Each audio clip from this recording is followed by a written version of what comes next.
പല നാടകക്കാരികളും കൈവശം തന്നതായിരിക്കും. നിങ്ങൾ പേടിക്കേണ്ട, എനിക്ക് ഒരു അസുഖമില്ല. അമ്മയെ ഭ്രാന്തനും മനുഷ്യനും എന്ന ഞങ്ങളുടെ പുതിയ നാടകത്തിന് വേണ്ടി ഭ്രാന്തന്മാരുടെ അനുഭവം പഠിക്കാൻ ഞാൻ ഒരാഴ്ച ക്യാമ്പ് ചെയ്തതല്ലേ. പത്രക്കാർ തെറ്റിദ്ധരിച്ചു, ഞാൻ എന്ത് ചെയ്യാനാ? എന്റെ ഈശ്വര, ഇവൻ എന്തൊക്കെയായി പറയുന്നത്?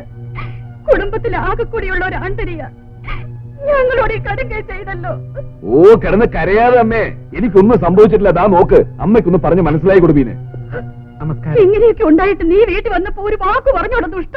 ഇനിയും ചെന്ന് പത്രക്കാരൻ നാട്ടുകാരും വിളിച്ചോണ്ട് വാടാ. ഞങ്ങളുടെ ചേട്ടൻ എന്താ പറ്റിയേ? ഒന്ന് തുറന്നു പറഞ്ഞേ. ഇപ്പൊ ഭ്രാന്തിന് പല കാരണങ്ങളും. എനിക്കറിയാം, ഒരു കാര്യമില്ലാതെ എന്റെ മോനിത് സംഭവിക്കുവോ? അല്ലമ്മേ, നിറച്ച് കാശ് കിട്ടാനുള്ള ഏർപ്പാടുണ്ടാക്കിയ ശേഷമാണ് പ്രഭാകരൻ ഭ്രാന്തനായത്. ഭ്രാന്ത് വന്നതിന് ശേഷം കാശ് കിട്ടിയിട്ട് എന്താ കാര്യം? അല്ലമ്മേ, ഇതിലൊരു വലിയ രഹസ്യമുണ്ടാ. ഒരു കലാകാരൻ മറ്റൊരു കലാകാരൻ നൽകുന്ന സ്വീകരണമാണ്. സാറേ, ആ തലയൊന്നും വെറ്റിക്ക്, ഈ മാലയൊന്നും ഇട്ടോട്ടെ. കൊണ്ടുപോളൂ. അയ്യോ, ഇന്നല്പം കൂടുതലാണല്ലോ. സ്വല്പം സാരമില്ല സാറേ, തലയൊന്നും കിട്ടിയാൽ മാലയൊന്നും ഇട്ടോട്ടെ.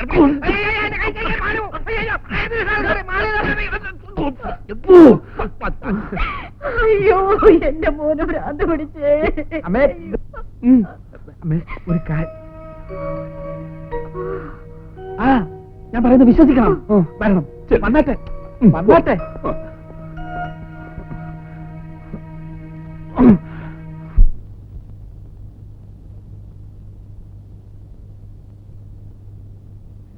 മോളെ,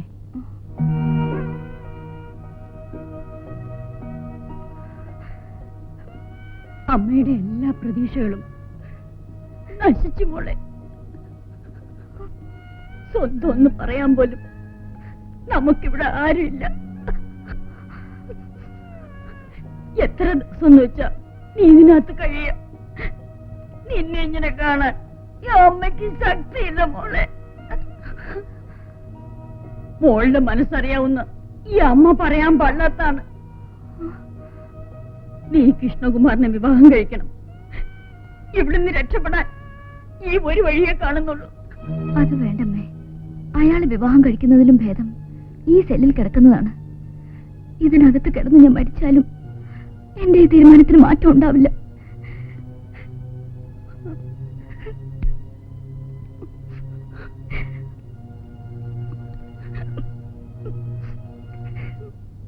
ഞാൻ ഫോൺ ചെയ്ത് ഇങ്ങോട്ട് വരാൻ പറഞ്ഞത് ഹോസ്പിറ്റലിൽ വെച്ച് സംസാരിക്കാനുള്ള ധൈര്യക്കുറവുണ്ടാ. അതെനിക്കറിയാം. ബീനയ്ക്ക് ഒത്തിരി കാര്യങ്ങൾ ഒറ്റയ്ക്കിരുന്ന് എന്നോട് പറയാനുണ്ടാവും. ഒരു കാമുകിയുടെ വികാരം എനിക്ക് മനസ്സിലാക്കാവുന്നതേ ഉള്ളൂ. പറയൂ. അതിനൊന്നല്ല ഇവിടെ വരാൻ പറഞ്ഞത്. പിന്നെ ഇന്ന് രാത്രി യമുനയുടെയും പ്രഭാകരന്റെയും സെല്ല് ഞാൻ തുറന്നു കൊടുക്കാം. ലീലാമ്മ സിസ്റ്ററിന്റെ എന്റെ അറ്റൻഡേഴ്സ് ഇന്ന് ലീവാണ്. ആന്റി സിസ്റ്റർക്ക് ഇന്ന് നൈറ്റ് ഡ്യൂട്ടി. അവര് കിടന്ന് ഉറങ്ങിക്കോളും. ഇന്ന് നല്ലൊരു ചാൻസാ. രാത്രി ഒരു 11 മണിയോട് അടുക്കുമ്പോ പോള് ഹോസ്പിറ്റലിന് തെക്കുവശത്തുള്ള റോഡിൽ വന്ന് നിൽക്കണം. അത് ഞാൻ ഏറ്റു. ദേ, ജീവൻ പണയം വെച്ചുള്ള സാഹസമാണ് ഞാൻ ചെയ്യാൻ പോകുന്നത്. ഓർമ്മയുണ്ടല്ലോ? ബീന ഒന്നുകൊണ്ടും പേടിക്കണ്ട. നന്മ ചെയ്യുന്ന മനസ്സുകളോടൊപ്പം ദൈവം എന്നും ഉണ്ടാകും.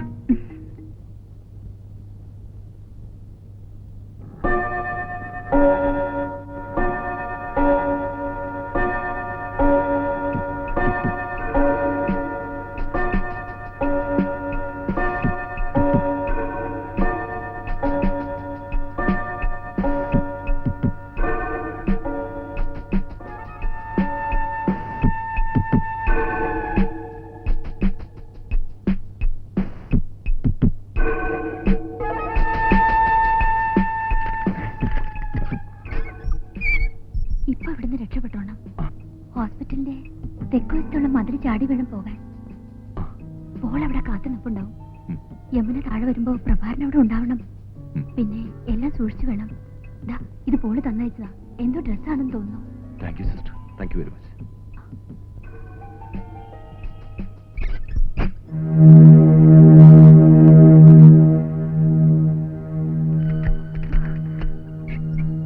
പറഞ്ഞതെല്ലാം ഓർമ്മയുണ്ടല്ലോ.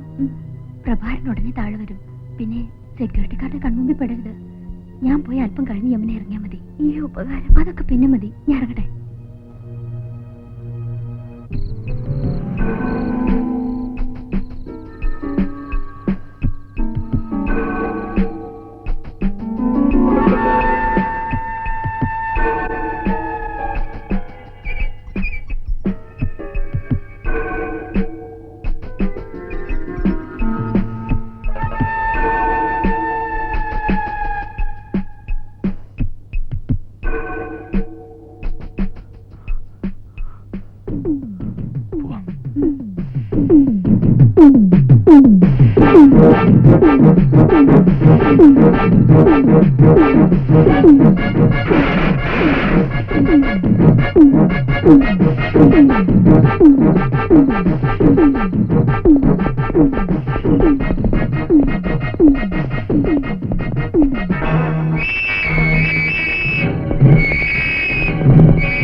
അവര് പുറത്തു തന്നെയുണ്ട്.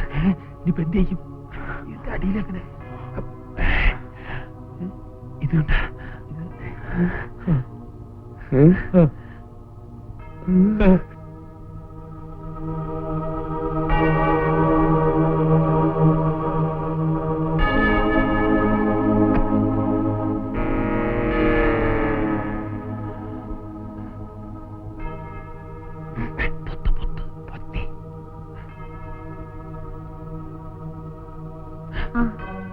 ഭരണങ്ങാനത്തൊന്നും വരുന്നതല്ലേ?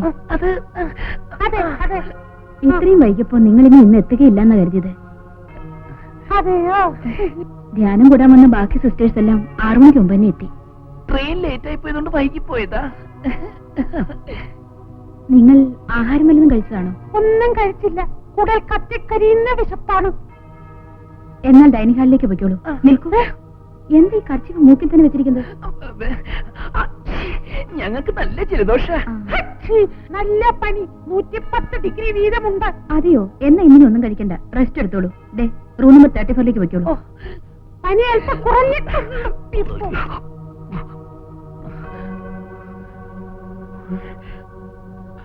നല്ല ഫുഡ് കഴിക്കാനുള്ള ചാൻസ്. നല്ല ഫുഡ് കഴിക്കാനുള്ള ചാൻസാണ് നഷ്ടപ്പെട്ടത്. അവന്റെ ഒരു ഒടുക്കലത്തെ ഫുഡ് അവന്മാരുടെ കൈ കിട്ടി നമ്മളെ ജീവനോടെ വെച്ചേക്കില്ല.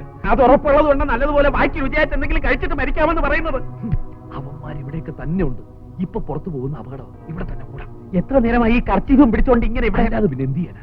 അതെ, നമുക്ക് ഈ മീശ കരിച്ചു കളഞ്ഞാലോ? ചേട്ടനെ ആ തന്നെ താനങ്ങ് കരിച്ചോണ്ടാ മതി. ഈ മോന്തയില് മീശ ഉള്ളതും ഇല്ലാത്തൊക്കെ കണക്കാ. പിന്നെ കിടന്നുറങ്ങാൻ നോക്ക്. പോത്തുപോലെ കിടന്നുറങ്ങിക്കളയരുത്. അവന്മാര് പോയി കഴിഞ്ഞാൽ നമുക്ക് അപ്പ സ്ഥലം വിടണം. വല്ലാത്ത ഉഷ്ണം.